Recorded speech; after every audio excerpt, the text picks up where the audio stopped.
Hello there, and welcome to a tutorial made by me.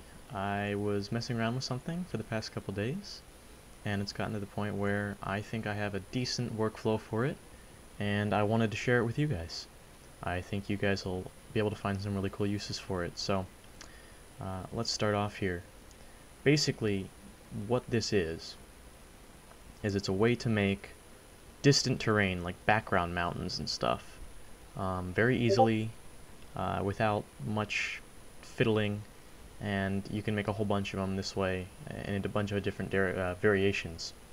So with any luck, if you make a couple of these, you won't have to worry about the edges of your map looking like, the void is swallowing the world up, because you can just place them off to the side, and you can still have tall mountains without having to worry about whether the player is going to be able to see off the edge of the map or not.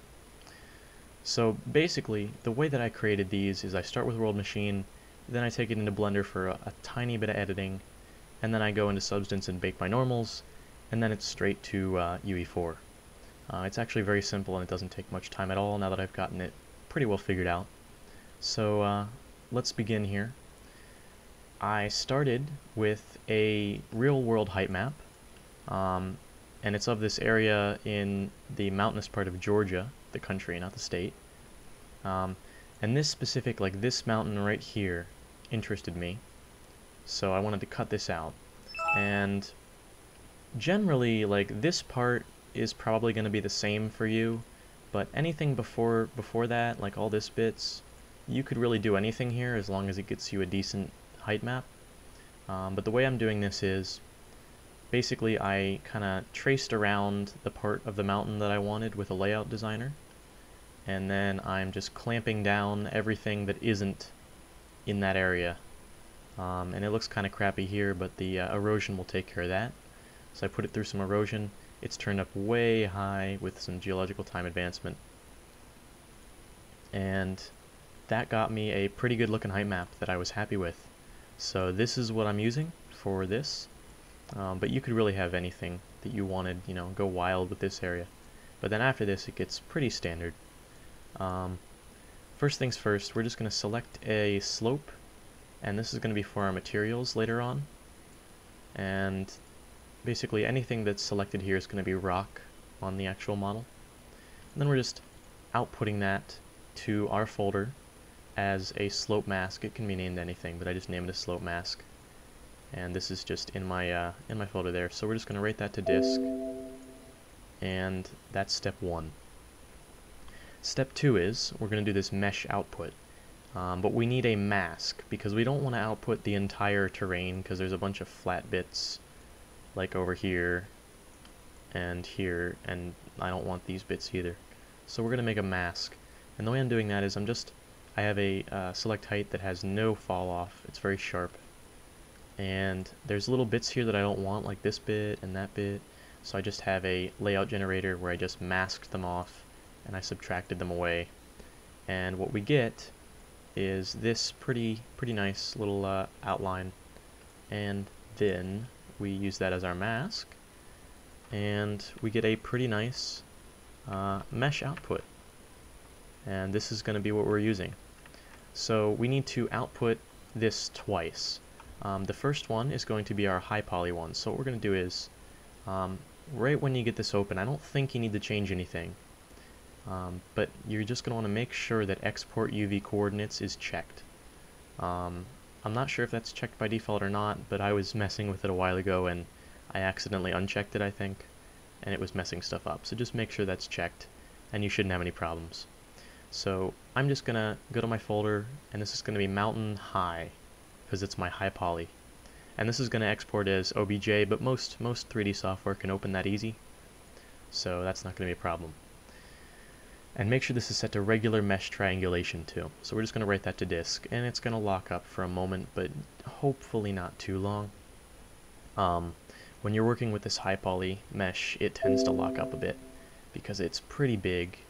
Oh yes, and I suppose I should show you, I built this world at 2048. Because this isn't a landscape, it doesn't matter what resolution you build it at, it'll still work. But I'm just building it at 2048. I find that that's a nice resolution for like a medium-sized mountain. and it doesn't crash my computer, and it's also not like too low resolution that it looks like shit. So yeah, you could go as far up or as far down as you wanted if you wanted to get like adventurous, but I just used 2048 for this. Now we're going to change this from mountain high, and I'm just going to do it here because I can, to mountain low.obj. And this is going to be our low poly. Now you're going to change this to simple mesh reduction, and then you're going to change this. I put about 20,000 triangles. You could have this as low or as high as you wanted, depending on, like, you know, how close to the camera it's going to be, how big of a feature it is. But 20,000 for this size mountain, I feel, is a good count. Because I'm going to be using a bunch of these, but not so many that it needs to be like really low. Usually you should try to save as many polygons as you can, but UE4 is pretty good at pumping them out, so I wouldn't worry about it too much. So we're just going to write that to disk as well. And I got to rebuild it real quick because reasons. But that doesn't take too long with this. So once we have those both exported, we're going to be going into Blender here, and I'm just going to start on the thing in Blender while that's building. So we're going to delete the initial cube that we get when we open up Blender, and we're going to move right into importing an Obj file. And the Obj file is somewhere here, and right here.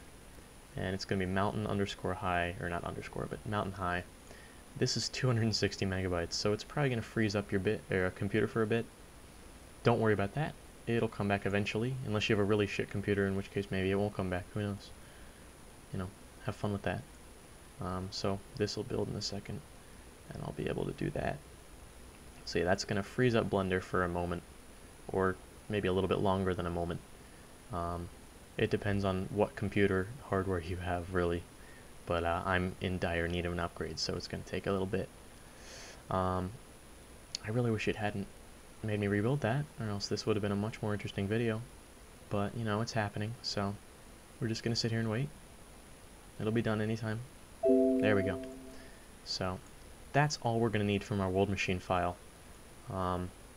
There's not anything else I don't think we need from here. And if you look, we have everything I think we need. Yeah, we have our slope mask and our mountain high and our mountain low. And that's all the stuff we're going to need from World Machine. So that's it. That's how simple it is coming out of World Machine. Now we have Blender, which is still locked up, of course. Why wouldn't it be? If this takes super long, I'll cut it out. But if not, I'll just give you a little annotation or some shit to skip. There we go. So we're in Blender here with our high poly, and it imports at a weird angle. So we're just going to click on it and select it. Then we're going to set the origin, and origin to geometry. And now we're just going to rotate it and press X so it's on the X-axis, and hold down Control and rotate it exactly 90 degrees. So it's right side up. And then we're just going to press Shift S and selection to cursor. So that should put it right in the center, assuming that you have a fresh Blender. So then all we're going to do is just scale it and 100. And that's what I'm scaling this as. You could really scale this to whatever you want, but for me, 100 works real well, for this specific size at least. And then all we have to do now is set our shading to smooth, so that way we don't have those jaggies up close. And then what I like to do is I just save this as a Blender file, just in case I need to come back to it at some point. So that'll take a second, but it hopefully shouldn't freeze up too bad. So yep, and then we're just going to export this as an FBX file. And there's not a whole lot you got to do here, but one thing you do have to do is go to geometries down here, and then instead of normals only, you want to select face. And then we're just going to export that, and once again your Blender will probably freeze for a little while, but oh well, it's not the end of the world. I hope you're patient. Nice drink of water. And then sometime in the next millennia, it should be done saving. Thankfully, The other one is really small compared to this high poly, so it won't take a million years. It should only take a little bit. And once again, I think I'll have a little annotation that lets you skip this, assuming that YouTube still allows me to put annotations on my video, which it might not, but I hope it does.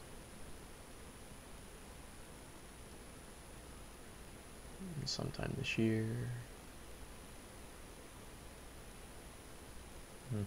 And there we go. So we're just gonna straight up open up a new Blender file here, reload the startup file. And as always, we delete the cube, and then we're going to do the same thing with our low poly. We're gonna import it,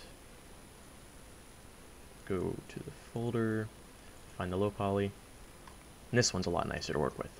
So we're just going to select only it, origin to geometry, rotate on the X exactly 90 degrees, selection to cursor, and we're going to scale it to 100. Wait, did I do that right? Scale it to 100. There we go. And we're just going to smooth shade, and then that's all we should need. I'm going to do the same thing here. Mountain low this time. And we're going to export it as NFBX once again, and make sure that this is set to face. That has to do with the shading in UE4. If you ever imported a model into UE4 from Blender and it tells you that your smoothing groups are out of whack, this is what you weren't doing. If it's set to normals only, then UE4 doesn't pick it up as a smoothing group. So there you go. Free tip there. I'm just going to export that, and then that's all we should need from Blender here. Assuming I didn't forget anything. So next stop is going to be Substance Painter. Now, quick disclaimer, you don't need Substance Painter for this. You can use whatever the hell you want for baking your normals. Anything that you use to bake your normals will work for this. Although I'm assuming if you know how to bake the normals already, you should already know that. I'm just using Substance Painter because it's something that I have, and it bakes normals pretty well, and I know how to use it already. And if you want to use Substance Painter, that's cool. There's a 30-day trial. And if you already have Substance Painter bought, then good for you, you're rich. So we're just going to create a new file here, and make sure it's set to 2048 document resolution, or whatever resolution you built your world machine thing at. And we're going to select our mountain low.fbx, and we're going to open that up.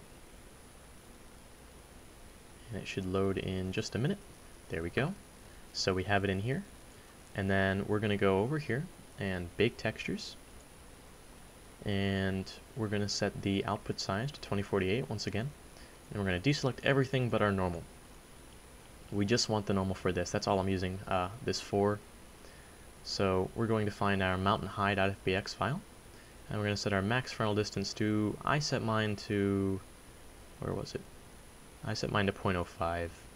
I don't really know if that makes a huge difference, but it helps, I think. And that's all we're going to touch there. We're just going to bake those real quick. It shouldn't take long at all.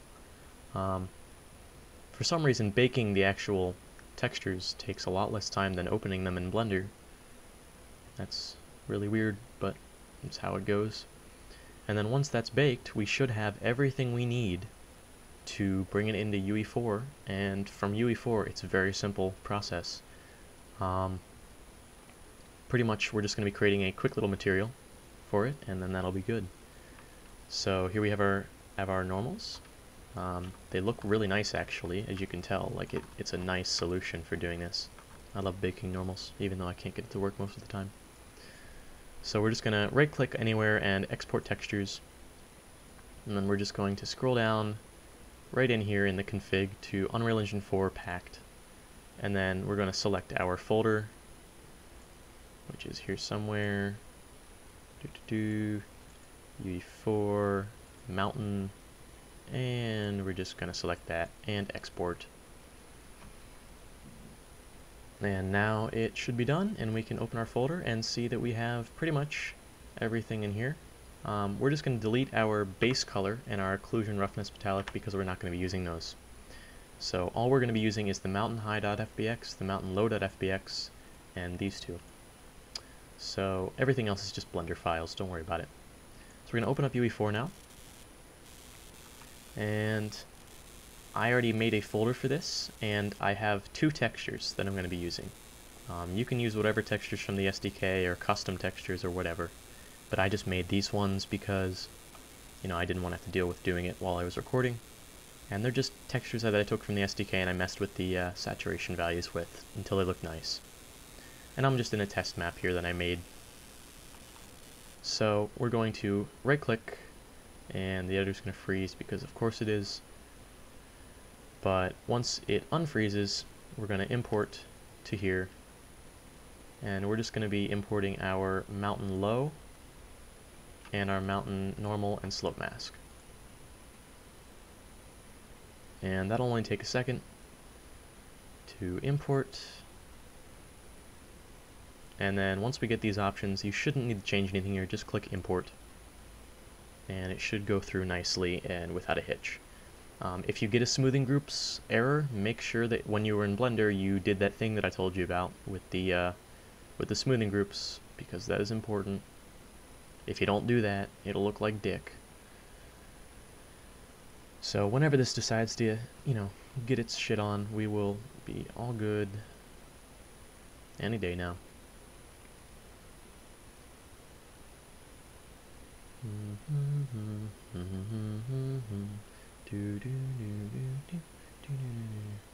There we go, and it'll show up in just a second. There we are. So we have our mountain here, which right now it doesn't look very good because there's no normals and it's not textured, obviously. So we're just going to put this right here, and we'll see what we can do without that. So we're going to create a new material, and I'm just going to call this mountain tutorial. And we're going to open that right up. And then this is going to be a really simple material, and you're going to want to keep it simple. You can do all your own stuff with it if you want, but I would suggest that you keep it very simple, as the more complicated you make it, the more it's going to affect your performance. And you're going to be copying these mountains all over the damn place, so you're going to want to keep it pretty simple. So we're going to drag in just all these, the normal, the slope mask, and these textures. Drag them all right in there. So we're going to put these textures up here, and put the slope mask in the middle and the normal down here. So what we're going to do is we're going to, I believe, use a linear interpret node. And this is going to blend together our grass and our rock. And we're going to be using this map as the alpha. So basically this is a little stencil that tells us where to put the grass and the rock. And we're just going to plug that right into our base color. And we're also going to use a texture coordinate node. And we're going to plug this into the back here. And we're going to set this to about 25 in each direction. And that's just going to make sure that the grass is tiling a little bit smaller, and so is the rock. That way it's not giant blades of grass on the side of a mountain. And then we're just going to plug this right into our normal. I'm going to hold down 1 and click twice to make 2 constants. And for our specular, we're going to set it to 0.1. And then for our roughness, we're going to set it to 0.9. And that's the entire material right there. That should be everything. So we're just going to save that. And it'll save real quick. And then we're going to be applying this to our model, which we just open up real quick, and whenever that decides to open, we'll need to add a material slot, and then look for our mountain material. And boom, there she is. So we're going to save that, and I'm just going to go right in here and full screen it so we can see what this looks like. This is pretty much what we have. This is it. That's how you do it. That was the end. You can do this with pretty much anything you want. Like any world machine thing that you want, you can do this with. it seems to work really well. And the performance on it is pretty nice too. I know I'm lagging out right now, but that's because I have Blender and Substance Painter and World Machine and all that shit open at the same time. This has a very minor performance impact as compared to like a whole new landscape. And also, it has a nice advantage that it's very easy to add them real quick.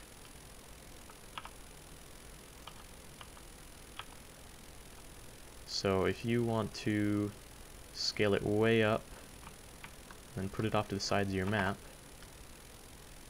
it's quite easy to do that. So let me just show you an example here. We scaled it up and did that. And we're just gonna kind of go for this look of thing. And you can also scale it to make it steeper or shallower. I'm going to make this nice and shallow.